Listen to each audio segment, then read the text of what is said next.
So welcome everyone. We usually have an audience on Zoom. This will be recorded and go onto the YouTube channel for Friends of Sheldon Jackson Museum. And then all of you here as well. So thank you for joining us to hear what Tina has to say about her experience in Sitka and at the Sheldon Jackson Museum. I'm the curator at the Sheldon Jackson Museum, Jackie Fernandez Hamburg, and we always start off with a land acknowledgement for all of our programs. So we would like to acknowledge and express our appreciation to the Indigenous people of Tlingit who have occupied this land longer than any of us can imagine and have graciously been sharing this land with us for the last 250 years. I would like to make a few general announcements before I introduce Tina. We have some wonderful events coming up, including October 15th and 16th, two different meetings. We have had an interpretive plan written up and drafted for us, and it includes suggestions for our public programs, as well as our facility space, things like exhibits, thinking about labels, all sorts of different things, space needs, etc. And so if you can make it to the 15th and 16th meetings, the 15th is at 4:30 p.m., the 16th is at 1 p.m. at the museum and also on Zoom. You'll be able to give input on the draft, and you can access the draft at the website that's listed on this wonderful flyer, which is available at the Friends of Sheldon Jackson Museum Facebook page, Instagram page. And then we also just opened up our call for entry for Alaska Native artists for a solo exhibition. So if you are an artist, or if you are an artist who has artist friends and you work with other artists and you'd like to do a collaborative kind of project, we'd love to hear from you. Please apply. It's on call for entry. It opens September 30th and closes November 15th, so you have quite a bit of time to submit. And then finally, October 4th is the first day for the next artist in residence. Tina is leaving us very soon. On the 2nd. And then we have Denali coming. Denali McGlashan is a wonderful watercolor artist and acrylic painter, and mixed media artist is how she identifies. She works in all sorts of mediums. She's currently in Australia, and she'll be coming to us for 3 weeks, just like Tina was. So Tina has been with us almost for 3 weeks now. It's been tremendous to have her in Sitka. She does beautiful beadwork, as you can see from all the work on her table. Very, very talented, and she learned how to bead when she was only 6 years old from her aunt. And she has been sharing her knowledge and her skills with a lot of people, but especially with youth in Bethel during some summers, working on a wonderful project there. And when she's not working on her jewelry or working with us, or at the Burke Museum, or working with Youth in Bethel and doing a whole other assortment of artist-related things, she's working as an ICU nurse in the Anchorage area. So we're very fortunate to have her take time out of her schedule. And I'm so glad to turn it over to her now. Thank you, Tina. Hi, hello, everybody. Thanks for coming. Okay, so this talk is just gonna kind of be about an overview of, my experience coming to Sitka and to the Sheldon Jackson Museum. It's the third talk that I've given. The first one I kind of gave an overview to you. Well, kind of discussed like the different traditional designs and traditional patterns and techniques that have been used that I learned that I like to incorporate into my modern art today. Mainly to not just make it appealing to like us as Alaska Natives, but then also at like a global level so that it resonates with more than just the people here and can kind of spread out and get our patterns and designs out elsewhere. So let me tell you about the energy I felt when I arrived. So I arrived on what day was it? It was like a Thursday. Flew in and the town was just busy and bustling, but not only because of tourists, but because there was so many people here at the Sharing Our Knowledge conference. I was unaware of this conference going on, but the energy that you felt when you arrived was palpable. I mean, there was so much strength and knowledge and wisdom and love being passed around between the visitors that were here to attend the talks. And then also with like the elders that were there that were sharing all the information, and then coming in and getting really excited about the youth that are getting excited about all this. And so I just wanted to mention that was like such an amazing experience to feel when I first arrived here, not just the energy from like all the people visiting Sitka, but then just all the strength that was getting passed around between the elders and then youth, and then also educators, both from like the lower 48, Alaska, and Canada.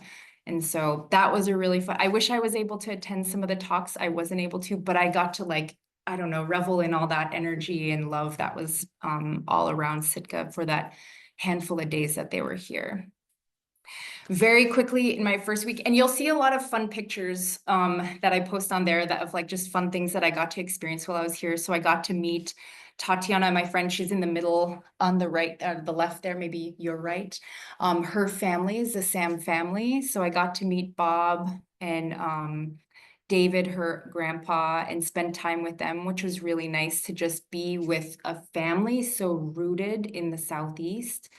And then also got to walk Totem Park with 3 very strong, beautiful, powerful, like Native women from my area that are doing a lot in like Native movement organization and stuff, and here on a conference, and just got to walk, the woods with these ladies, laughing. I mean, we were just like head back laughing about this, that, and everything. And it just felt so appropriate to be walking through such like a beautiful area with all the totems with these like ladies, and then scouring the beaches too.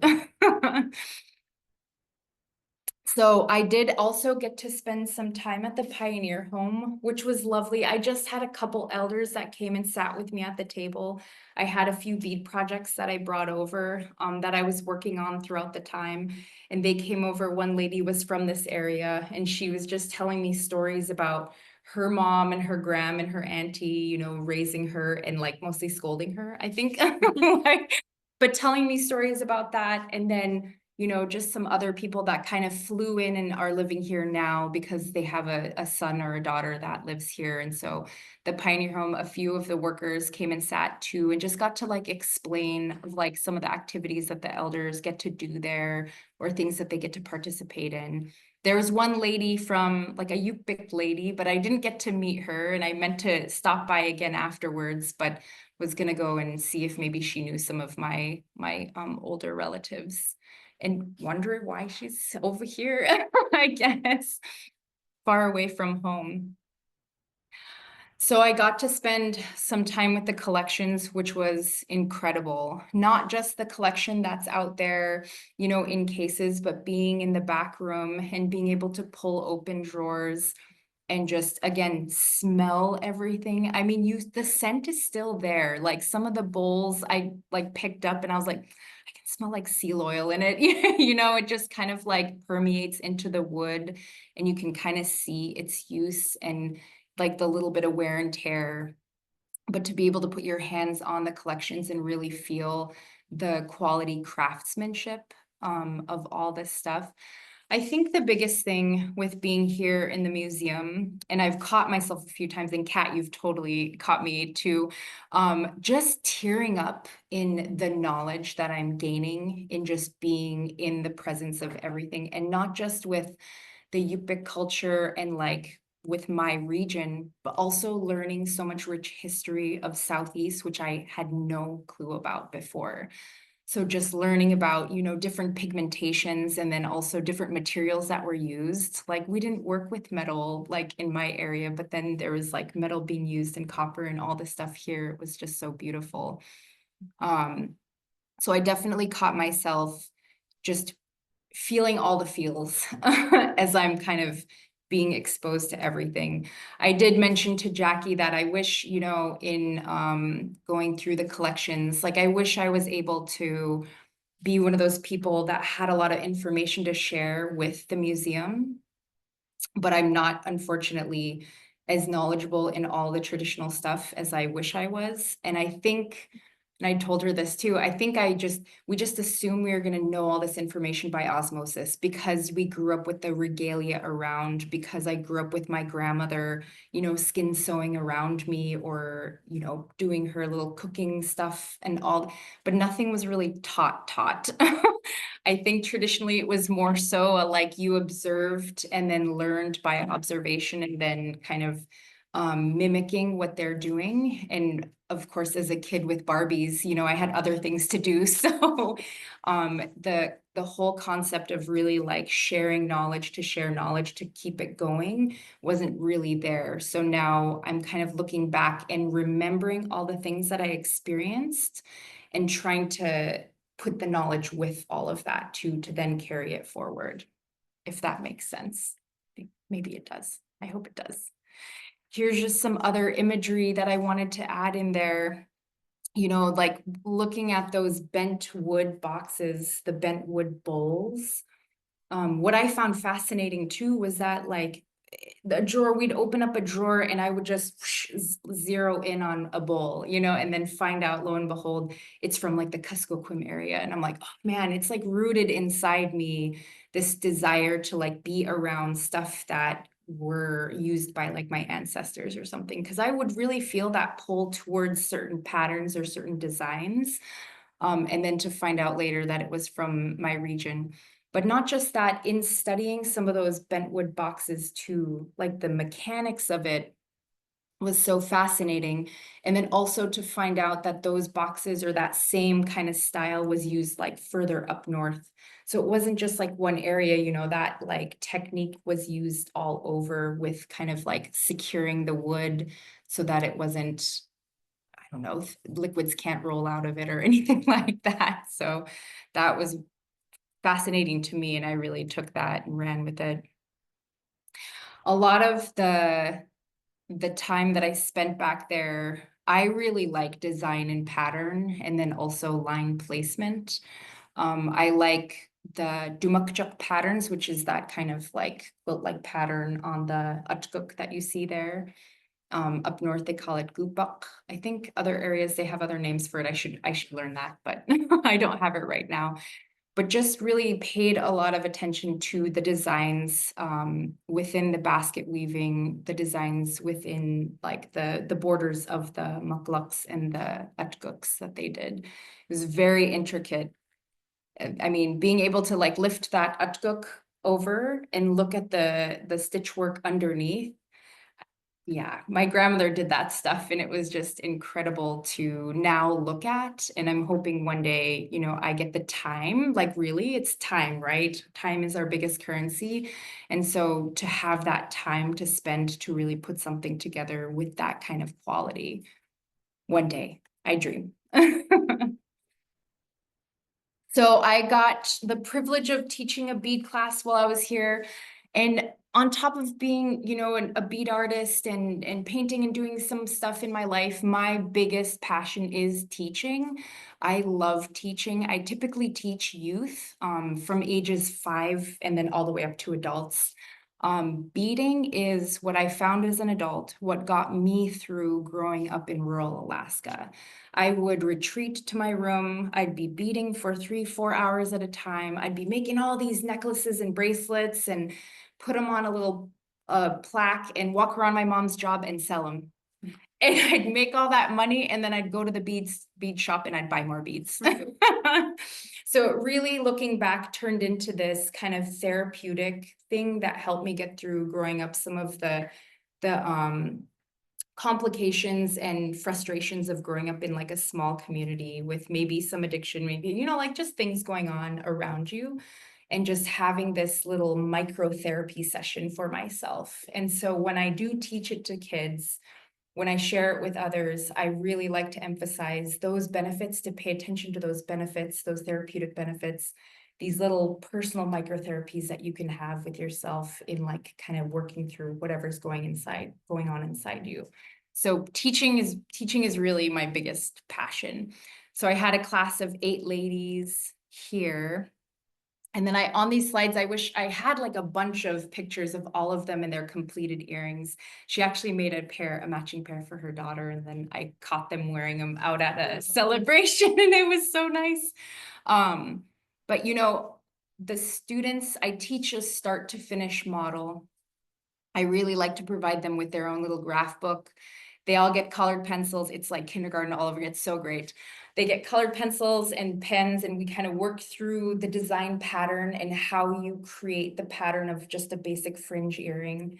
And then they kind of work through their own creative process to build their own design with the colors.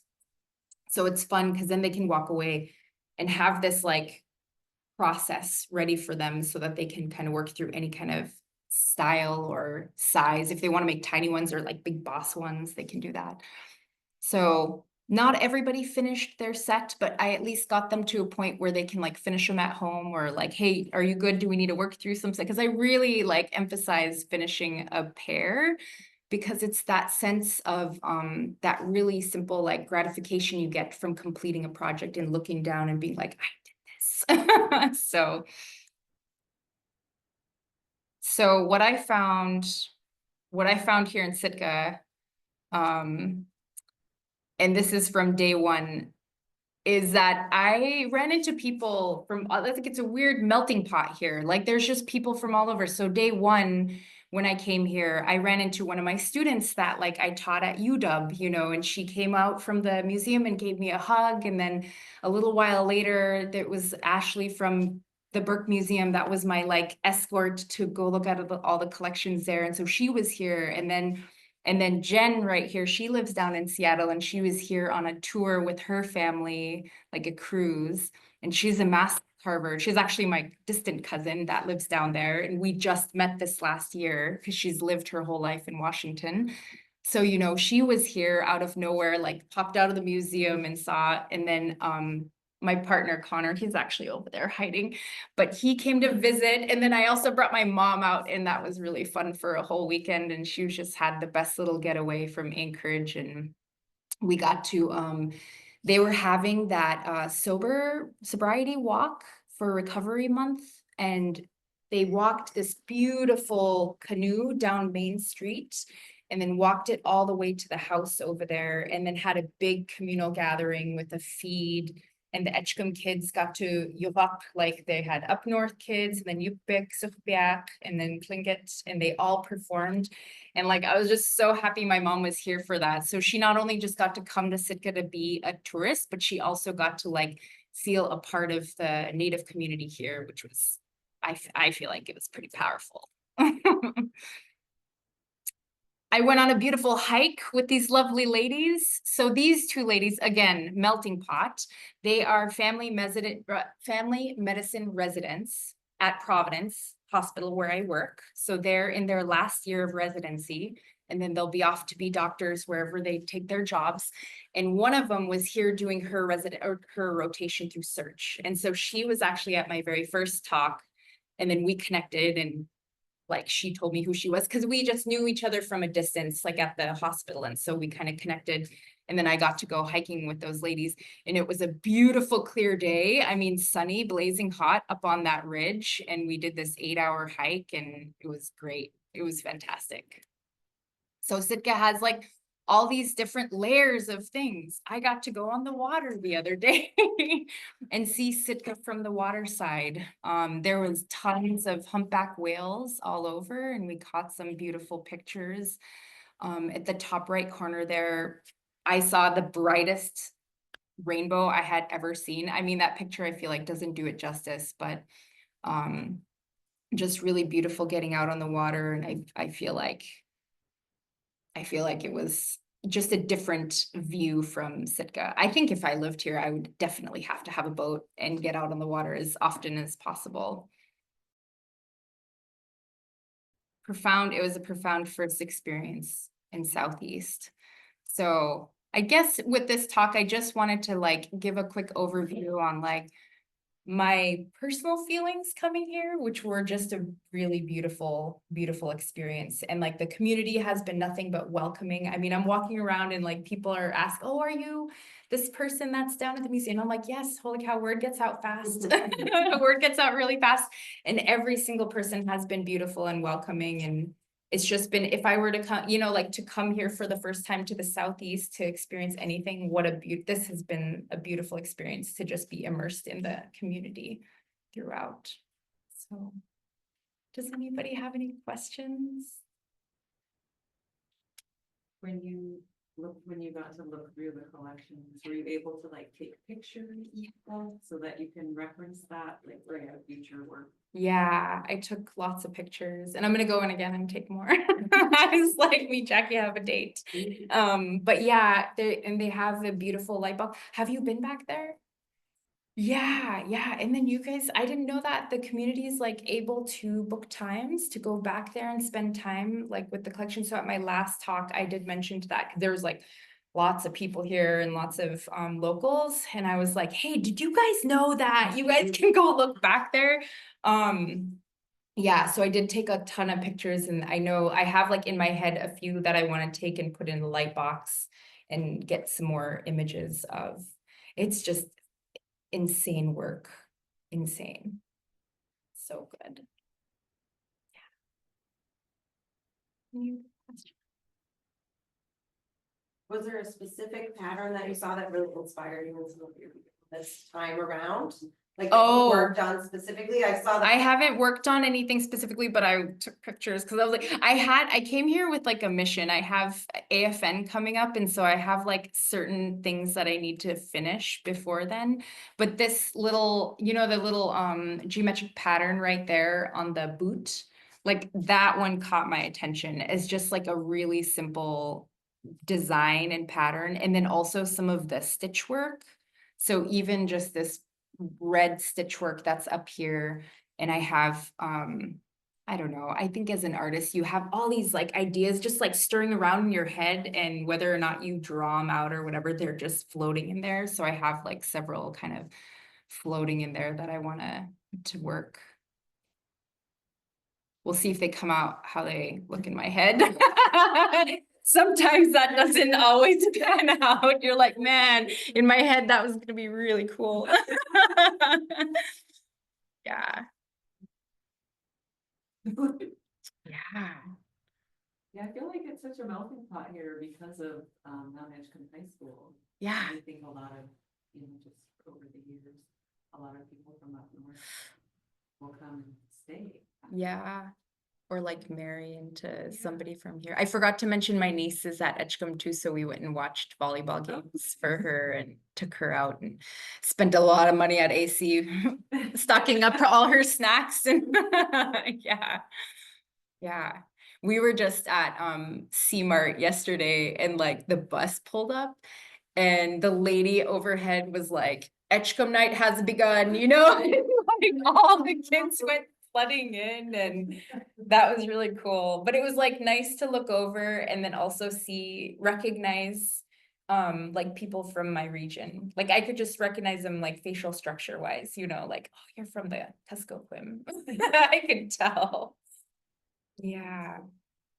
Yeah, it's been a really beautiful experience. And you might do the class at Edgecombe? Did that come together? Oh, I didn't hear back, so I don't know if they are gonna be able to, but I'll keep in contact with her for maybe future travel classes. Yeah. I know, I really wanted to teach a class while I was there. Yeah.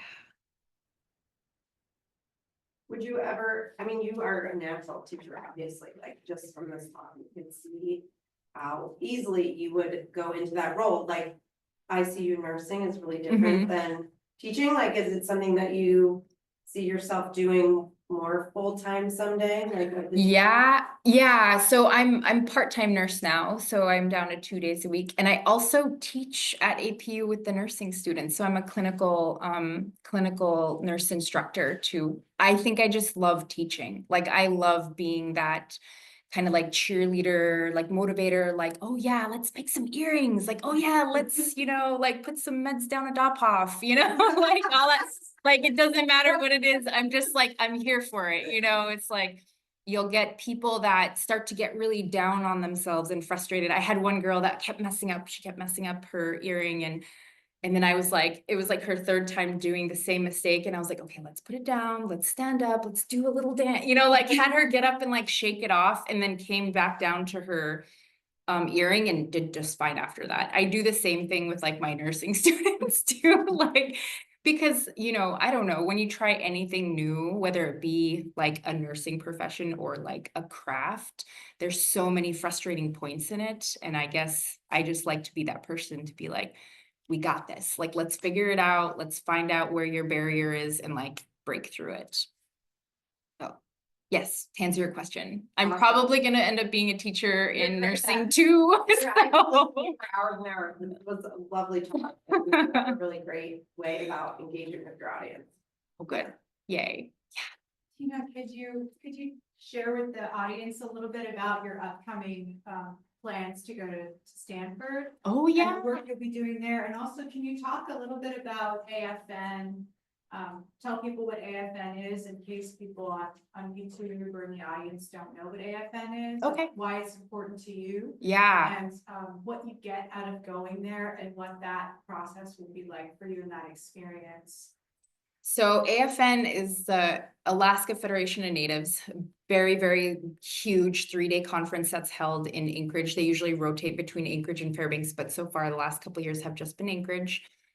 We have a big elders and youth conference that takes place during that week. And then a lot of the corporations and kind of higher ups get together, elders will get together and they'll discuss some of the issues that maybe like our communities are coming, like popping up, and then different solutions that could be done within the community or at like a political level to kind of make change.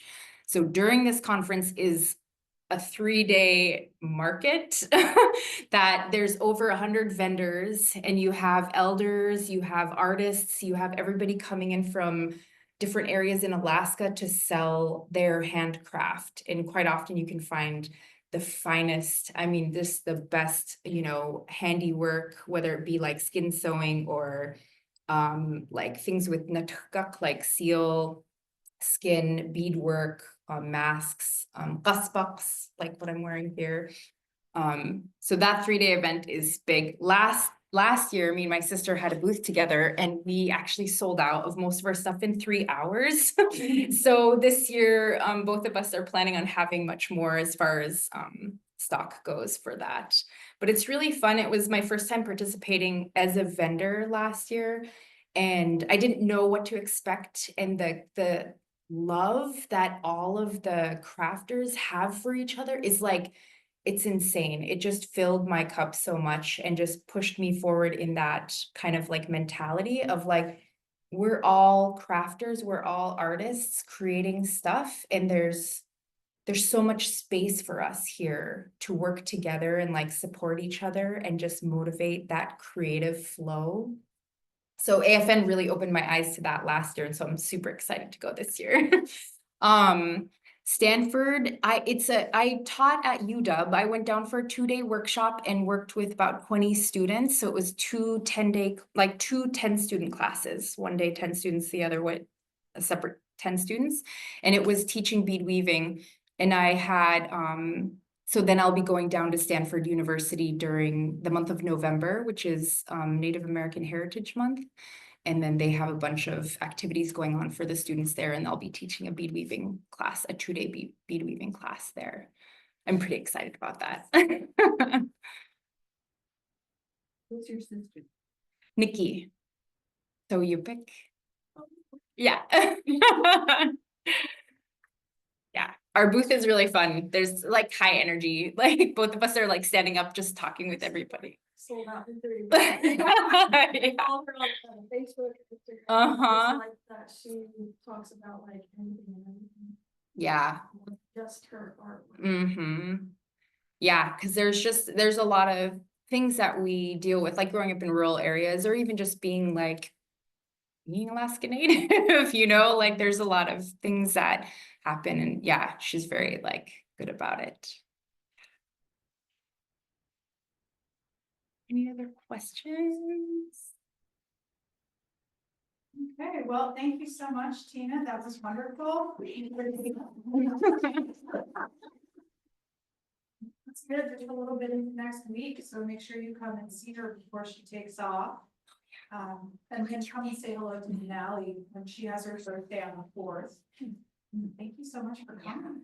And keep a look at her work.